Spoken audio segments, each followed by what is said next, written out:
राधे राधे। जय श्री कृष्णा भक्तों, आप सभी का स्वागत है मेरी आज की इस वीडियो में। आज की वीडियो में हम माघ मास के मातम का 12वें अध्याय का अध्ययन करेंगे। कल हमने माघ मास के मातम का 11वें अध्याय का श्रवण किया था।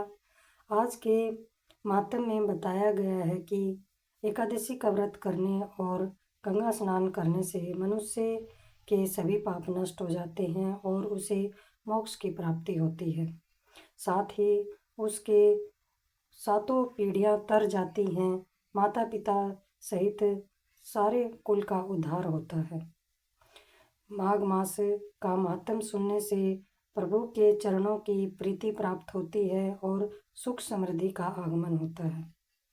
चलिए आज हम 12वें अध्याय का श्रवण करते हैं। आगे की कथा बताते हुए यमदूत कहने लगे कि जो कोई प्रसंगवश भी एकादशी के व्रत को करता है वह दुखों को प्राप्त नहीं होता। मास की दोनों एकादशी भगवान पद्मनाभ के दिन हैं। जब तक मनुष्य इन दिनों में व्रत नहीं करता उसके शरीर में पाप बने रहते हैं। हजारों अश्वमेघ सैकड़ों वाजपेयी यज्ञ एकादशी व्रत की 16वीं कला के बराबर भी नहीं है। एकादशी के दिन व्रत करने से 11 इंद्रियों से किए गए सब पाप नष्ट हो जाते हैं। गंगा, गया, काशी, पुष्कर, कुरुक्षेत्र, यमुना, चंद्रभागा कोई भी एकादशी के तुल्य नहीं है। इस दिन व्रत करके मनुष्य अनायास ही वैकुंठ लोक को प्राप्त करता है। एकादशी को व्रत और रात्रि में जागरण करने से माता पिता और स्त्री के कुल की 10-10 पीढ़ियां उद्धार पाती हैं। वह पीतांबरधारी होकर भगवान के निकट रहते हैं।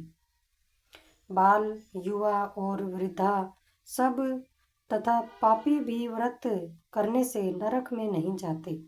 यमदूत कहता है कि हे वैसे मैं सूक्ष्म में तुमसे नरक से बचने का धर्म कहता हूँ।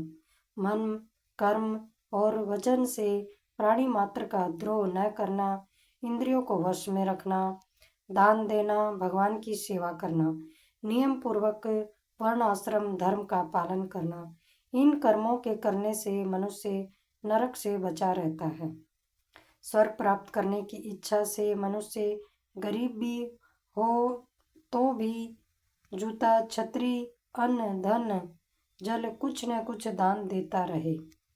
दान देने वाला मनुष्य कभी यम की यातना को नहीं भोगता तथा दीर्घायु और धनी होता है। बहुत कहने से ही क्या, अधर्म से ही मनुष्य बुरी गति को प्राप्त होता है। मनुष्य सदैव धर्म के कार्यों से ही स्वर्ग प्राप्त कर सकता है। इसलिए बाल्य अवस्था से ही धर्म के कार्यों का अभ्यास करना चाहिए। माघ मास का 12वां अध्याय समाप्त। राधे राधे।